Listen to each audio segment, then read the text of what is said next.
All right, everyone get ready because today we are going deep on this one. Yeah. We're diving deep into Infocracy Yes, we are. by Byung-Chul Han. Byung-Chul Han, that's right. Now, you might not recognize the name right off the bat, Yeah.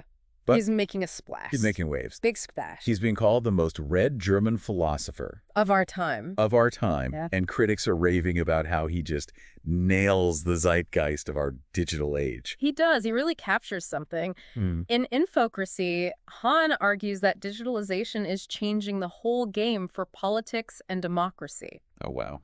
He calls it an infocracy, which basically means that information is becoming the main driver of power. Okay, so we're not talking like jackboots and dictators anymore. Yeah, I don't know. It's more like sneaky algorithms and targeted ads that know us better than we know ourselves. Yeah, and even creepier than that. Oh, really? Yeah, so like remember those old school factory floors Uh-huh. where workers were like cogs in the machine, right? Yeah. That was the old way of control, discipline through physical presence. Okay. But now it's all about controlling the information we consume. So instead of clocking in at the factory, we're endlessly scrolling through our feeds. You got it. And here's the thing, it feels like freedom. Oh. You choose what to watch, who to follow, what to buy. Right.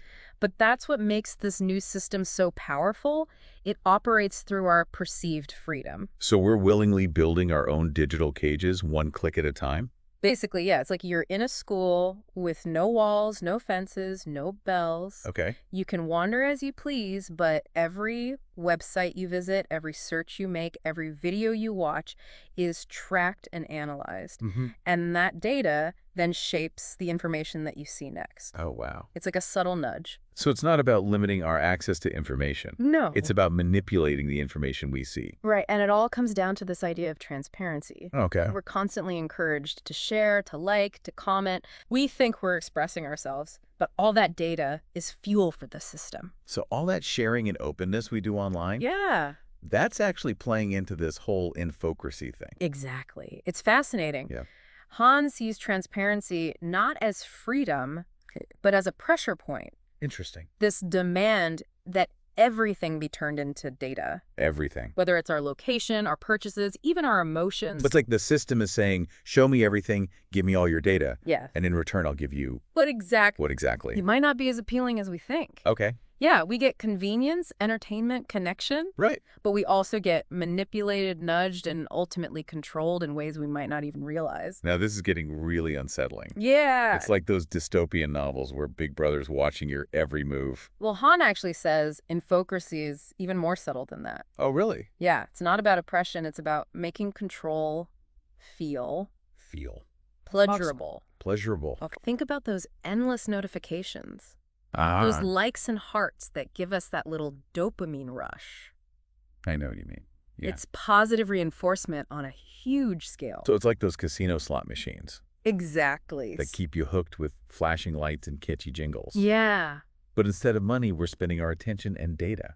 exactly. And it gets even sneakier. Oh, no. Han uses the example of influencers. Yeah, good. They present themselves as these authentic individuals, but they're often promoting products and lifestyles that are carefully crafted to drive consumption and generate even more data. So that freedom to choose what we buy or who we follow, Yeah. it's actually being manipulated by these hidden forces. That's the point Han is making. We think we're in control, but we're being subtly nudged in directions that benefit the system, not ourselves. It's like being in a maze where all the paths lead to the same destination. Right. More data, more control. More data, more control. All right, I'm starting to get chills here. Mm. So if this whole infocracy thing is so subtle and manipulative, is there anything we can even do about it?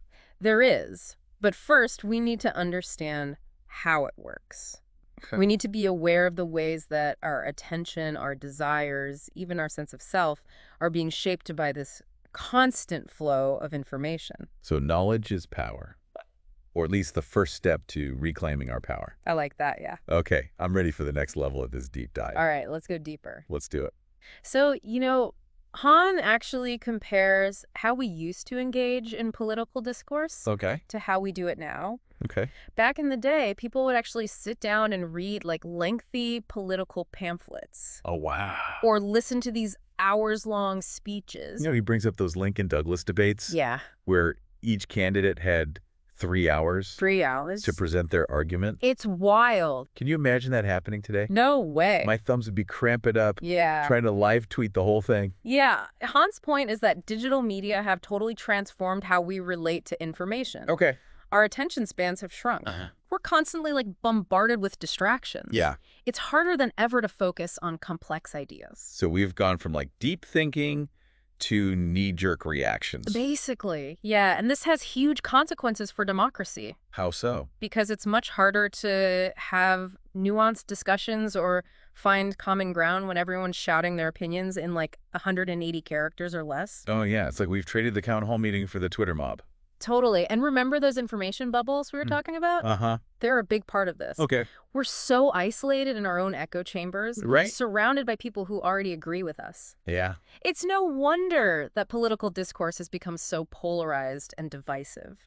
So how do we break out of these echo chambers and start having, more productive conversations? Well, Han thinks we need to develop a new kind of digital literacy. Okay. It's not just about being able to find information online.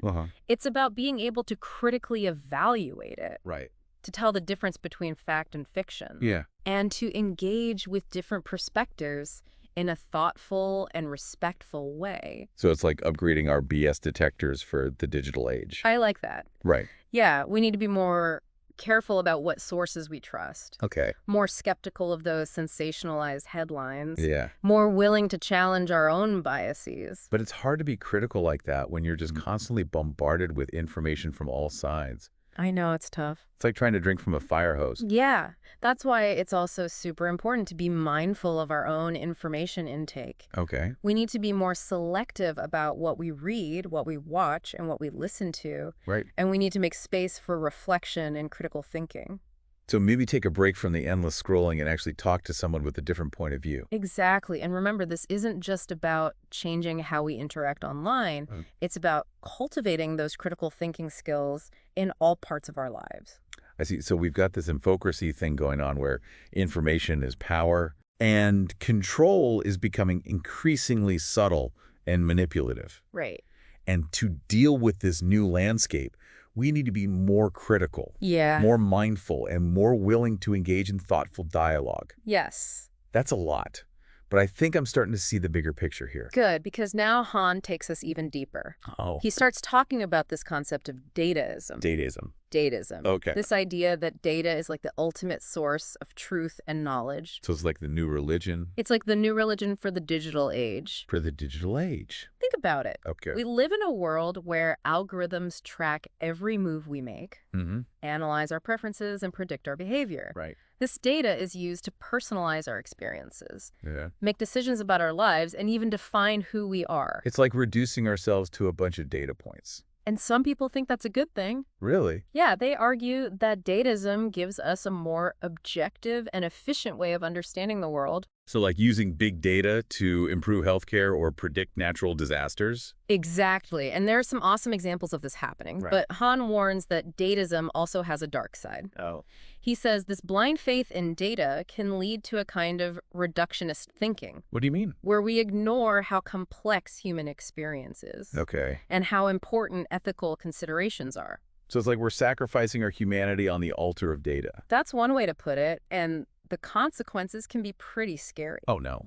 Think about algorithms being used to make decisions about hiring, Okay. lending, or even criminal justice. Yeah. If these algorithms are biased, they can make existing inequalities worse, Oh, wow. create a digital caste system. It's like baking our prejudices into the very fabric of society. And there's another danger. What's that? We become so dependent on data that we give up our own judgment and agency. We start seeing algorithms as these perfect authorities, outsourcing our decision-making to these digital oracles. Like trading our free will for the convenience of a data-driven life. And what happens to our privacy and autonomy in a world where everything we do is tracked, analyzed, and monetized? Right. Are we still free to think, to act, and to be ourselves without being constantly watched and manipulated? It's like that Black Mirror episode where everyone's rating each other all the time. Exactly. That's what Han wants us to think about. Okay. What does it mean to be human in a world where our every move is being tracked and analyzed? What happens to our sense of self, our freedom, our dignity? It feels like we're at a crossroads. I think so. We can either blindly embrace this data-driven future, Oh, right. or we can take a step back and really think about the kind of digital society we want. That's the challenge we face, and Han says it's not too late to change course. Okay, He believes we can still take back control in this digital age, good. but it's going to take a conscious effort to challenge the dominant narratives and to resist that datism siren song. So how do we do that? Right. Where do we even begin? Well, I think Han believes it all starts with rediscovering truth and reason. Okay. You know, in a world where we're drowning in information, it's more important than ever to be able to figure out what's fact and what's fiction, Okay.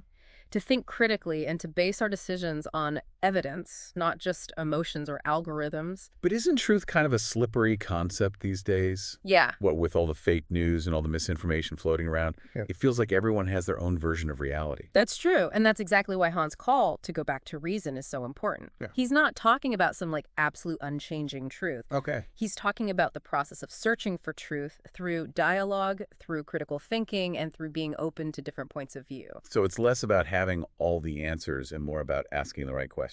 Exactly. It's about being humble intellectually, admitting that we don't have all the answers, Right. that we might be wrong, Okay. and that we can learn from others, even those we disagree with. That sounds like a nice change from all the shouting and name-calling that passes for political talk these days. It really is, and it means resisting that urge to hide in our echo chambers, Yeah. to surround ourselves with people who only agree with us. It means stepping outside of our comfort zones, having those tough conversations, and actually listening with an open mind. Okay, so we need to be more critical of the information we're taking in, Yeah. more aware of our own biases, and more willing to talk with people who might not see things our way. Exactly. It's a tall order, but I think I'm starting to get it. Good, because Han doesn't just leave us with warnings and criticism. Okay. He also gives us some real advice on how to handle this infocratic world and take back our control. Okay, all ears. Give me some steps I can take right now. One simple but powerful thing you can do is mix up your information sources. Okay. Don't just rely on social media or one news outlet. Right. Try to find different perspectives, read articles from sources you don't usually agree with, and try to understand why they think that way. So burst that filter bubble. Yes. And when you're reading or watching something, pay attention to how it makes you feel. Okay. If something makes you mad or upset, ask yourself, why? Okay. Is it because it challenges what you believe? Okay. Is it because it's well argued and backed up with evidence? Or is it just meant to get a reaction out of you? So basically take a deep breath and use my brain before you hit that share button. Exactly. And remember, every time you like, share, or comment on something online, you're adding to the data that shapes your online experience. Right. So be aware of those digital footprints. It's like we need to be more thoughtful about the information we consume, Yeah. more aware of the choices we're making and what those choices lead to. I like that. That's a good way to put it. And it's not just about what individuals do. Okay. We also need to demand more from those big tech companies that control so much of our digital world. We need to push for more transparency, accountability, and ethics in how these technologies are designed. So hold those algorithms accountable. Yes. We need to be talking about data privacy, algorithmic bias, and how these technologies affect society. Okay. We need to ask hard questions and not be afraid to demand answers. This is starting to feel less like a deep dive and more like a call to action. It is. It's about realizing that we can shape the digital future. We're not just using technology passively. Right. We're actively shaping the world we want to live in. Oh, that was a deep dive. It was. We went from ancient philosophers to modern-day influencers, all to understand this whole infocracy thing. I know. I don't know about you, but I'm feeling a little less overwhelmed DT. and a lot more empowered. I feel that way too. Han's book might be a warning, Yeah, but it also reminds us that we still have the power to choose, right. to think critically, and to create a digital world that helps humanity instead of the other way around. And on that hopeful note, we'll leave you with one final thought. Han talks a lot about getting back to truth. He does. But in a world where information's always changing, Yeah, how do we even define truth anymore? that's a great question. It's something worth thinking about. For sure. And we hope you'll keep thinking about it long after this deep dive. And we want to hear from you. Yes. Let us know what stuck with you from Han's book What questions you still have. and what you're inspired to do about it. This conversation needs to keep going, Absolutely. both online and offline. Keep diving, everyone. So until next time, happy diving.